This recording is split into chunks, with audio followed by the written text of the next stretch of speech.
కొద్ది రోజుల క్రితం క్రిష్ గారితో మాట్లాడుతుంటే వాళ్ళు తనుండి ఈ వార్ సీక్వెన్స్లో జరుగుతున్నప్పుడు మీరు 2-3 ట్యాంక్స్ కూడా మీరే క్రియేట్ చేశారండి. అవునవును. సో అదే దానికి ఎలాంటి వర్క్ చేశారండి? దానికి అదే చెప్పాను కదండి ఇందాక రిఫరెన్స్ ఇది. సో దానికి చూశాను. అండ్ మెయిన్ సెకండ్ వరల్డ్ వార్లో ఎలా అసలు ఆ వీడియోస్ అవన్నీ యూట్యూబ్లో ఇప్పటికి ఉన్నాయండి. అవన్నీ రీసెర్చ్ చేశాను. అవన్నీ black and white photos after war అయిన తర్వాత ఇమేజెస్ అవన్నీ ఇప్పటికీ నా దగ్గర ఉన్నాయండి. ఆ ఇమేజెస్ ఉన్నాయి. వాటిని చూసి నా వెపన్స్ కూడా అలా చేసామండి వాటికి. తర్వాత మెయిన్ ఏంటంటే అక్కడ మ్యూజియంలో తీసుకున్నాం మెయిన్. సో గవర్నమెంట్ అది మెయిన్ సపోర్ట్ ఉంది. సో వెపన్స్ కూడా మీరు ఏమైనా డిజైన్ చేశారా దానికోసం? మేజర్ మాకు కావాల్సిన మిగతావన్నీ మ్యూజియంలో ఉన్నాయండి.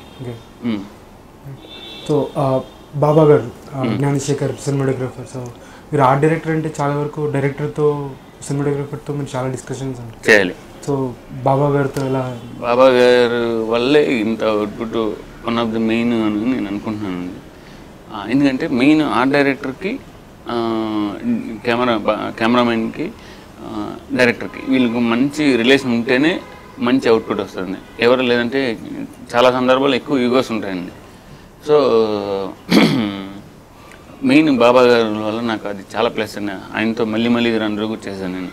సో దానికి కూడా నాకు దానికి అంత పేరు రావడానికి ఈయన కూడా one of the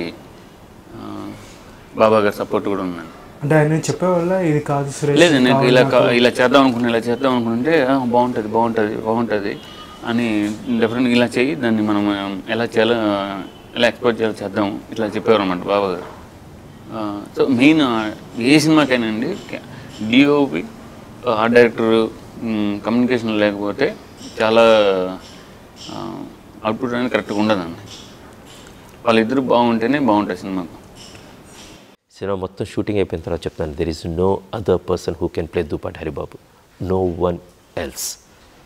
so Nagababu garu చెప్పారు థ్యాంక్స్ క్రిష్, ఈ సినిమా కొంత చిన్న ఫుటేజ్ చూసిన తర్వాత మా వాడిని ఈ సినిమాలు చేశాను. కూర్చోండి sir, thank you so much sir.